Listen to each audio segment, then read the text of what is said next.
Jika kalian mengira bahwa legenda Putri Duyung hanya ada di film-film Disney saja, maka sebaiknya dipikir-pikir lagi. Karena ternyata ada sebuah legenda Putri Duyung di wilayah Buton, Sulawesi Tenggara. Jadi seperti ini ceritanya.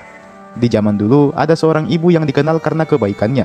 Suatu hari, dia pergi ke laut untuk mencari ikan demi memberi makan anak-anaknya. Namun apa yang terjadi, sang ibu tidak pernah kembali. Rupanya, si ibu ini berubah menjadi Putri Duyung. Nah, Putri Duyung di sini berbeda dengan Putri Duyung yang ada di kepala kalian. Karena yang dianggap sebagai Putri Duyung di sini adalah hewan laut yang bernama dugong. Jadi, si ibu ini dianggap telah berubah menjadi dugong yang sering dijumpai di sekitaran wilayah Buton. Dan akibat adanya legenda itu, masyarakat Buton jadi percaya bahwa dugong adalah jelmaan dari seorang ibu dan tidak boleh disakiti. Alhasil, masyarakat di sana tidak ada yang berani menangkap apalagi membunuh hewan bernama dugong ini. Hal ini lantas membuat populasi dugong di Buton menjadi sangat banyak, padahal dugong sendiri adalah hewan langka yang dilindungi. Jadi apakah kalian percaya dengan legenda ini? Atau ini sekedar kisah yang dibuat demi menjaga para dugong dari kepunahan? Tulis pendapat kalian di kolom komentar di bawah.